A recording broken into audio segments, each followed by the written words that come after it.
선거법 위반 등의 혐의로 재판에 넘겨져 1심에서 당선 무효형을 선고받은 김병욱 국회의원이 2심에서 감형받아 의원직을 유지하게 됐습니다. 경주의 장애인 시설에서 인권유린 논란이 계속 나오고 있지만 행정기관의 대처가 소극적이라는 불만이 나오고 있습니다. 여러분 안녕하십니까? 포항 MBC 뉴스입니다. 선거법과 정치자금법 위반 혐의로 재판을 받은 국민의힘 김병욱 의원이 2심에서는 감형을 받았습니다. 벌금 90만 원과 50만 원을 각각 선고받아 당선 무효의 위기는 넘겼습니다만 김 의원 앞에 놓인 정치적 과제는 만만치 않습니다. 박성아 기자가 전합니다. 선거법 위반과 정치자금법 위반 혐의로 재판에 넘겨진 김병욱 의원이 항소심에서 각각 벌금 90만 원과 50만 원을 선고받았습니다. 당선 무효형 기준인 100만 원 아래의 벌금형을 받아 의원직은 유지됩니다. 김 의원은 지난 총선을 앞두고 당시 박명재 의원 사무실에서 확성기를 이용해 사전 선거운동을 하고 선거 기간 동안 문자메시지 발송 비용을 회계 처리하지 않은 혐의로 재판에 넘겨졌습니다. 앞서 1심 재판부는 선거운동 기간이 아닌 때에 집회에 참석해 공직선거법을 위반하고 상당한 기간 동안 반복적으로 선거비를 위법하게 지출했다며 당선 무효형을 선고했습니다. 하지만 2심 재판부는 김 의원의 발언과 집회 참석이 선거 결과에 영향을 미쳤다고 보기 어렵고 정치자금법 위반 혐의 역시 회계 책임자를 구하지 못해 발생한 것으로 보여 계획했다고 보기는 힘들다며 감형했습니다. 김 의원은 국회의원 보좌관 시절에 성폭행 의혹이 제기되자 국민의힘을 탈당했다가 최근 무혐의 처분을 받고 지난달 21일 복당한 데 이어 이번 2심 판결에 따라 구사일생으로 정치적 위기를 넘겼습니다. 고맙습니다. 더 낮은 자세로 더 성실하게 의정활동에 임하겠습니다. 하지만 김 의원의 정치 앞길은 여전히 가시밭길입니다. 1년여 동안 이렇다 할 지역 공헌도는 눈에 띄지 않습니다.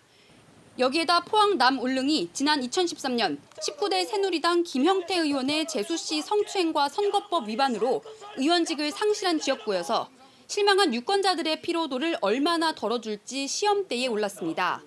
국제고 유치와 괴동선 지하화, 형산강 영일만 일원의 국가정원 지정 등 공약 실천에 따라 지역민들의 점수는 달라질 수 있습니다.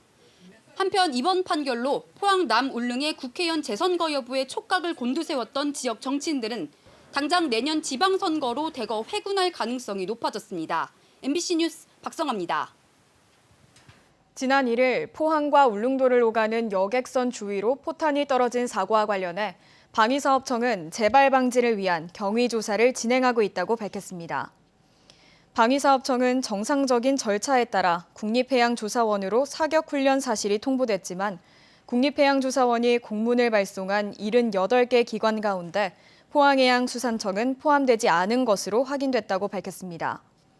방위사업청은 사고 경위와 관련해 사실관계를 확인 중이며 재발 방지 대책을 수립할 때까지 모든 사격훈련을 중단하겠다고 밝혔습니다.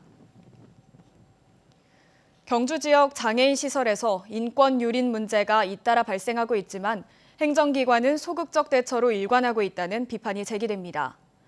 인권단체는 장애인을 수용시설에 가두어 격리하는 억압된 환경에 불법을 양산하고 있다고 주장합니다.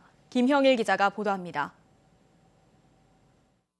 발달 장애인의 팔을 낚아챈 남성이 탁자 위로 장애인을 거칠게 제압하고 탁자를 밀치며 위협하자 겁에 질린 장애인은 식당 밖으로 뛰쳐나갑니다. 이 장애인 시설에서는 지난 2018년 이후 폭행과 인권침해, 횡령이 잇따랐습니다.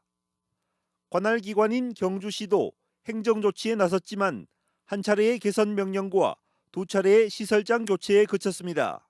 보조금, 후원금 횡령, 각종 운영 비리, 공익제보자 탄압 같은 문제가 수년째 있는 상황인데 단체들이 이제 이 부분에 대한 문제를 제기하고 나서도 사실 납득할 만한 행정의 조치가 없었습니다. 인권단체들은 해강 행복한 집에 대해 최근에도 불법 건축 의혹과 함께 공익제보자에 대한 탄압까지 이루어졌다며 시설을 폐쇄하라고 주장하고 있습니다. 또 경주 지역 6개 장애인 시설 가운데 절반이 심각한 인권 유린과 비리가 발생했다며 경주시 행정에 강한 불신을 나타냈습니다. 6개 시설 중에 3개 시설이 문제가 됐었습니다. 계속된 인권 침해 문제라든가 시설 비리 문제가 터진다는 것은 경주시의 행정이 제대로 작동되고 있지 않다는 것을. 경주시는 규정에 따라 적법하게 조치했고 장애인들의 권익을 위해서는 무조건적인 시설 폐쇄가 해답이 될 수 없다고 밝혔습니다. 또 장애인 인권을 위해 시설 관리자에 대한 교육과 지도 점검을 수시로 실시 중이며 앞으로도 불법 행위는 강력히 처벌하겠다고 밝혔습니다. 그 시설 거주인들을 한 명 한 명 모두 만납니다. 그래서 혹시 인권 침해되는 것이 없는지 또 시설 생활에 불편함이 없는지 전반적인 그런 것들을 점검하고 있고 우리 시에서도 지도 점검을 또 철저하게 하고. 인권단체들은 장애인을 사회로부터 격리하는 현재의 수용시설은 학대와 불법으로 이어질 수밖에 없다며 장애인의 탈시설과 자립생활을 위한 근본적인 정책 변화가 시급하다고 밝혔습니다. MBC 뉴스 김형일입니다. 경북교육청이 코로나19 확진자가 많이 나오는 지역에 학생과 교직원을 대상으로 이동형 선제 유전자 증폭 검사를 도입합니다. 간호사 등 의료인 3인 1조로 팀을 구성해 학교를 순회하며 검사를 진행하고 무증상 학생과 교직원 가운데 희망자의 검체를 채취할 계획입니다. PCR 검사는 민감도와 정확도가 뛰어나 빠른 시간 내에 결과를 확인할 수 있는 장점이 있는데 검사 이후에 의심 증세가 나타날 경우 반드시 선별진료소에서 진단검사를 받아야 합니다. 2022학년도 대학 수학 능력시험, 그러니까 올해 치르는 수능은 지난해와 많이 달라집니다. 올해 수능 시험 방향을 전망할 수 있는 교육과정평가원 주간 첫 모의평가가 오늘 전국에서 치러졌습니다. 권윤수 기자가 보도합니다. 올해 크게 달라진 점은 국어와 수학에서 선택 항목이 생긴 겁니다. 국어는 독서와 문학이 공통이고 화법과 작문, 언어와 매체 중 하나를 선택해야 합니다. 수학은 지난해까지 인문계와 자연계 문제를 다르게 출제했지만 올해는 모두 같은 문제를 풉니다. 또 인문계, 자연계 모두 확률과 통계, 미적분, 기하 중 하나를 선택해야 합니다. 수학에서 문이과가 같이 경쟁하게 되는 건데 상대적으로 문과가 불리하다는 전망입니다. 대구의 한 입시학원이 3, 4월 교육청이 주관한 모의평가를 분석한 결과 수학 1등급을 받은 학생의 80% 이상이 미적분을 선택한 학생, 그러니까 자연계 학생으로 나타났습니다. 각 선택 과목별로 최상위 등급 점유 비율이 어떤가에 따라 수시 최저 학력 기준 충족의 문제, 기타 여러 가지 정시에서도 문제가 발생할 수 있습니다. 또 상대평가였던 제2외국어 한문이 영어 한국사와 같이 절대평가로 바뀌었습니다. 이렇게 되면 이른바 요행을 바라고 응시했던 아랍어와 베트남어 선택이 줄 것으로 보입니다. EBS 수능 교재와 강의와 연계한 문항수가 70%에서 올해 50% 수준으로 줄어듭니다. 이번 평가 결과로 수시 전형에 집중할 것인지 정시에 매달릴 것인지 판단해야 합니다. 학생부 등급보다는 수능 성적이 현저히 뒤떨어지는 학생은 수시에 합격하는 전략을 세우고 지금부터 대비를 해야 합니다. 모의평가 시험 난이도는 국어는 다소 쉬웠고 수학과 영어는 다소 어려웠다는 평가가 나왔습니다. MBC 뉴스 권윤수입니다. 2023학년도 대학 입시 전형부터 지방대학의 의대, 약대, 간호대는 지역 인재를 40% 이상 선발해야 한다는 법률 개정안이 입법 예고됐습니다. 교육부는 그동안 권고사항에 머물렀던 지방인재 선발 제도를 비율도 40%로 대폭 늘리고 의무화하는 한편 지역 저소득층의 최소 선발 인원도 보장하겠다고 밝혔습니다. 지방인재 선발 제도에 응시하기 위해서는 해당 지역 고등학교에서 전 교육과정을 이수해야 하며 본인과 부모 모두 해당 지역에 거주해야 합니다. 대구시가 사회적 거리 두기 단계를 오는 5일 0시부터 2단계로 격상하기로 했습니다. 석 달 만에 조치가 강화된 건데요. 최근 코로나19 확진자가 급증한 데다 알파형 영국 변이 바이러스가 지역사회에 급속히 확산돼 재유행 우려가 매우 높아졌기 때문입니다. 도건엽 기자가 전합니다. 대구의 사회적 거리두기 단계가 오는 5일 0시부터 2단계로 격상됩니다. 오는 20일 24시까지 16일 동안입니다.